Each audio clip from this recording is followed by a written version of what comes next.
नमस्कार दोस्तों।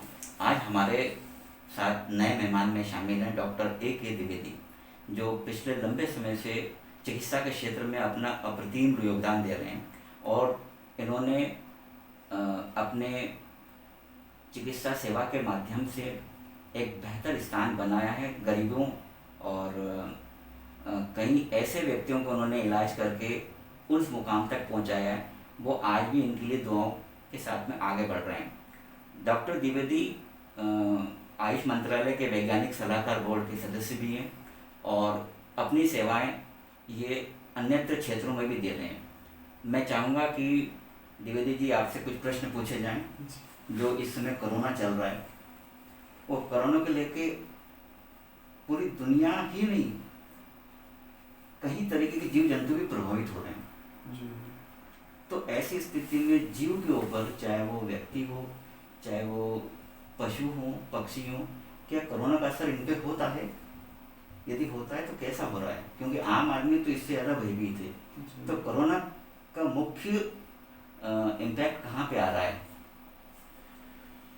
देखिए पंडित जी, ऐसा है कि कोरोना जो बीमारी आई चाइना से होकर के पूरे विश्व में फैली, अगर उसकी मैं बात करूं तो उससे हर कोई प्रभावित है। अगर मैं जन सामान्य के रहन सहन की बात करूं, उसके जो इनकम की बात करूं, अगर इनकम अफेक्ट होता है तो हर चीज़ उससे अफेक्ट होता है। केवल बीमारी ही नहीं, जो आप भय की बात कर रहे हैं, बीमारी क्या है कि आपको एक बीमारी हो गई से दैट कि किसी को टाइफाइड हो गया, डेंगू हो गया, मलेरिया हो गया, तो वो एक व्यक्ति प्रभावित हुआ। कोरोना में क्या हुआ कि इसने बहुत बड़ी महामारी का रूप ले लिया और बड़ी महामारी में सबसे बड़ी जो परेशानी आई पूरे विश्व के सामने वो रही इकोनॉमी की। तो कोरोना से आदमी मरा, उसके साथ इकोनॉमी मर गई। तो जब इकोनॉमी मर जाएगी तो हर कोई प्रभावित होगा। भाई जो पालतू जीव हैं उनको खाना कहाँ से मिलेगा, उनको उनका भोजन जो भी देते हैं, जब मनुष्य को ही खाना नहीं मिला। हमारे अभी पिछले आपने टीवी इंटरव्यू देखे होंगे या पेपर में पढ़े होंगे, तो हमारे देश के जो किसान थे, मजदूर वर्ग था, वो पार्ले जी पे जीवित रहे, है ना। हमारे देश में बिस्किट को भी सम्मान पूर्वक बताया जाता है, पार्ले जी। तो वो पार्ले जी का क्या उपयोग है वो हमने कोरोना महामारी में ही देखा कि जिनको खाना नहीं मिला ना, वो पार्ले जी पे ही जिंदा है। तो इतनी बड़ी महामारी कोरोना जिसने पूरे विश्व को हिला दिया, विश्व के बड़े बड़े लोग जो अपने आप को ब्रह्मा के समान मानने लग गए थे, उनको उनकी औकात बता दिया। लोगों को क्या लग रहा है कि हमने साइंस में बहुत बड़ा हमने रिसर्च कर लिया, बहुत बड़ा हम ज्ञानी हो गए। चिकित्सा के क्षेत्र में सोचते थे कि हमने बहुत ज्ञान अर्जित कर लिया, हम लीवर ट्रांसप्लांट कर सकते हैं, हम हार्ट ट्रांसप्लांट कर सकते हैं, हम किडनी ट्रांसप्लांट कर सकते हैं, ब्रेन ट्रांसप्लांट और लंग ट्रांसप्लांट करने की बात सोच ही रहे थे। लोग ब्लड नया बनाने का सोच रहे थे। सोचिए ब्लड कैसे बन सकता है। अगर ब्लड बन ही जाता है तो रोज क्यों लोग डोनेशन के लिए कैंप लगाते हैं और दूसरों को ब्लड के लिए लाइन में लगाते हैं। मतलब इतना सारा करने का सोच रहे थे। सोचना कोई बुरी बात नहीं है, बहुत अच्छी बात है, रिसर्च ओरिएंटेड होना चाहिए, आगे बढ़ना चाहिए। पर लोगों को ये लगा कि अब भगवान तो कुछ है ही नहीं, जो है मैं हूँ। सबको हम ब्रह्माष्टमी वाला वो हो गया था, चाहे अमेरिका का राष्ट्रपति हो, चाहे चाइना का हो, चाहे भारत का हो, चाहे कहीं का भी हो। मतलब जो राष्ट्रपति, प्रधानमंत्री या जो नेता लोग थे वो भी अपने आप को कम नहीं समझते थे और डॉक्टर लोग तो पूरा भगवान ही समझने लग गए थे अपने आप को। उनको लगा कि मैं सब कुछ मैं ही हूँ, मैं जिसको देखूंगा वो ठीक हो जाएगा, जिसको नहीं देखूंगा वो ठीक नहीं होगा। तो ऊपर वाले ने एक महामारी ला दिया 25 मार्च को कि जहाँ सभी लोग घर में बंद हो गए 2 महीने के लिए, है ना। पहले 21 दिन, फिर बढ़ाते बढ़ाते लगभग 2-2.5 महीने तो बंद रहा। तो जब हम कुछ कर ही नहीं सकते हैं तो आप उसके लिए क्यों अनावश्यक अपना दिमाग लगा रहे हैं। भाई आप घर से बाहर तो अब आ गए ना, अब आपका थोड़ा बहुत तो काम चलना चालू हो गया, थोड़ा बहुत तो बिजनेस मिल रहा है, सैलरी मिल रही है, तो जितना मिल रहा है उसी में क्यों नहीं आप अच्छा महसूस करने का कोशिश करते हैं। व्यक्ति को भी प्रयास करना पड़ता है। लोग क्या करते हैं, हमारे पास पेरेंट्स आते हैं, उनके 18 साल 24 साल के बच्चे को लेकर के कि डॉक्टर साहब ये डिप्रेशन में चला गया, मैं उनको डांटता हूँ, क्या डिप्रेशन की बात करते हो? मतलब यंग लड़का वो क्या क्या डिप्रेशन में चला गया? डिप्रेशन होने क्या कारण आप सुनोगे तो बड़े आश्चर्यचकित रहोगे।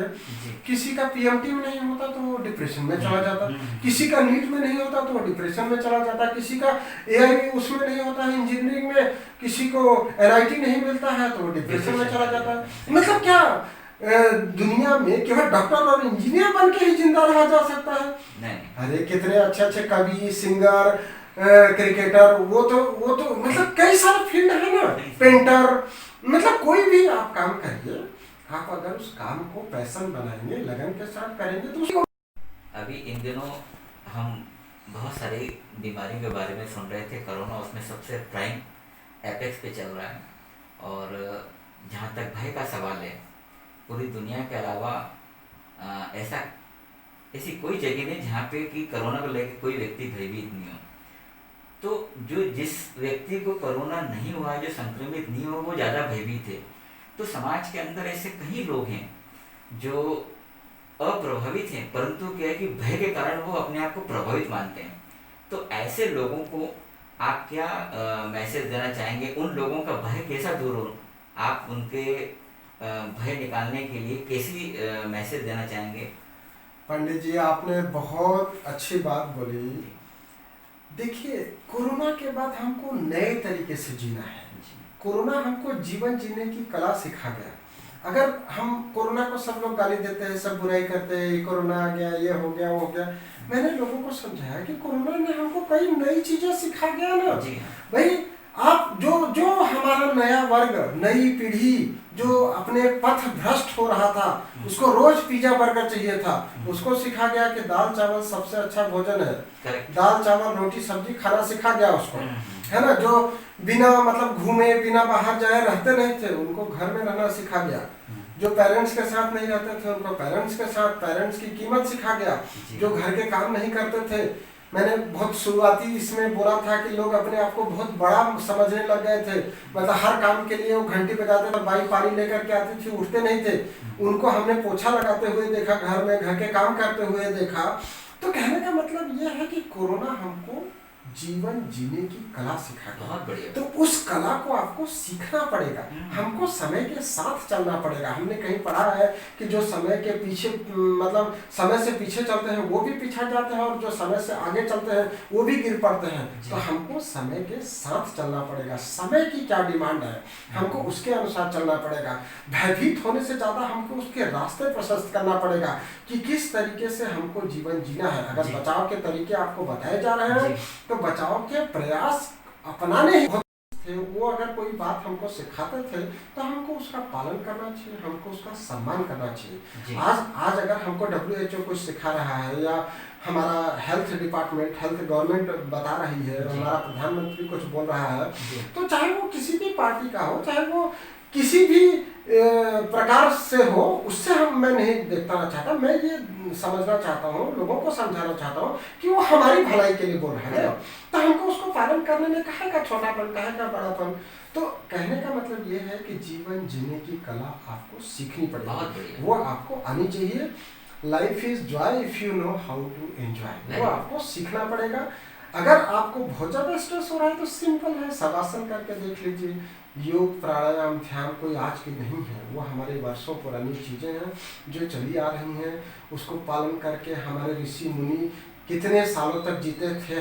हम उसको डिसिप्लिन और उसको हाइजीनिक लेवल पे उसका पालन ना करें, तो आपने आज जो बातें बताई है वो निश्चित रूप से समाज के लिए हितकारी है।